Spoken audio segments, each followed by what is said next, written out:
మీ రాజుగారు వెళ్ళిపోయాక ఆయన రావులపాలెం ఈ రాత్రి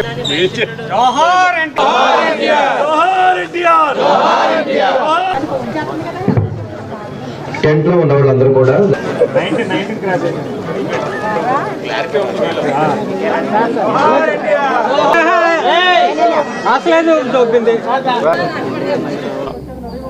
నందమూరి తారక రామారావు గారు దేశవ్యాప్తంగానే కాకుండా ప్రపంచవ్యాప్తంగా కూడా తెలుగు భాషకు ఒక ప్రాచుర్యం తీసుకొచ్చి తెలుగు పౌరుషాన్ని ప్రపంచానికి అందరికీ చాటి చెప్పిన గొప్ప వ్యక్తి.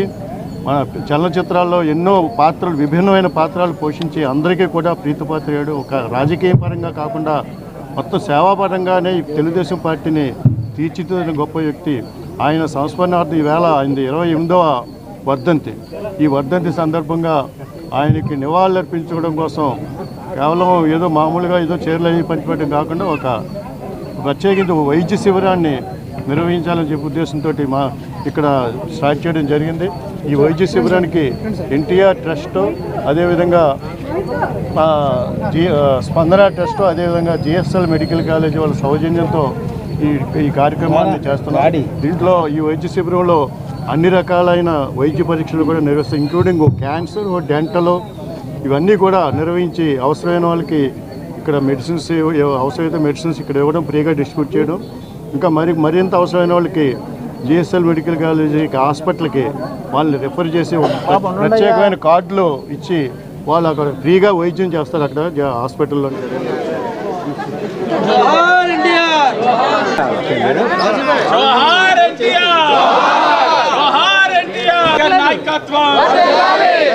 లోకేష్ గారి నాయకత్వం.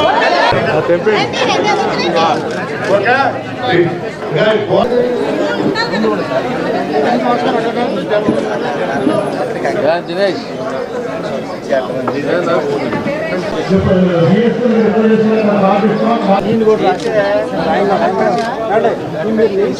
లేకపోతే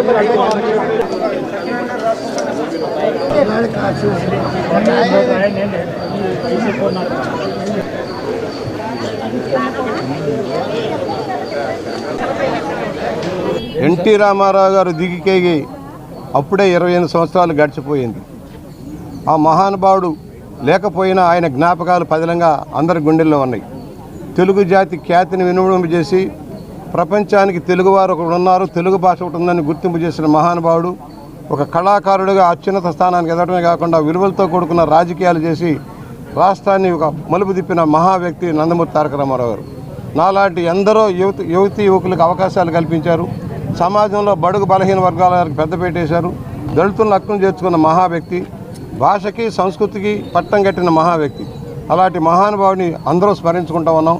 ఇవాళ ఆయన లేని లోటు ఎంత తీవ్రంగా ఉందో అందరూ గమనిస్తూ ఉన్నారు. ఇవాళ భాషకు పట్టిన గ్రహణాన్ని వదిలించుకోవాలని, తెలుగు జాతికి పట్టిన గ్రహణాన్ని వదిలించుకోవాలని అందరూ కూడా ప్రయత్నం చేస్తూ ఉన్నారు. మేము ఒకటే కోరుతున్నాం, నీతివంతమైన పరిపాలన రావాలన్నా, అభివృద్ధిలో ఆంధ్రప్రదేశ్ ముందుకు సాగాలన్నా, ప్రపంచంలో తెలుగువారి ఖ్యాతి వినియోగించాలన్నా తెలుగుదేశం, రామారావు గారు ప్రారంభించిన తెలుగుదేశం మళ్ళా అధికారంలోకి రావాల్సిన అవసరం ఉంది. దినేష్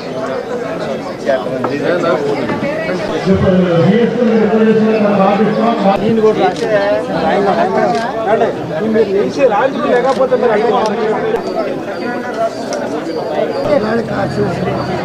తెలుగువాడి యొక్క ఆత్మ గౌరవం కోసం పోరాడిన వ్యక్తి అన్న నందమూరి తారక రామారావు. ఈ రోజున తెలుగువాడి యొక్క ఆత్మ గౌరవం కోసం పుట్టిన పార్టీ తెలుగుదేశం పార్టీ. అలాంటి పార్టీ ఒక అవసరం ప్రస్తుత పరిస్థితిలో ఉన్న ఆంధ్రప్రదేశ్కి అనివార్యం.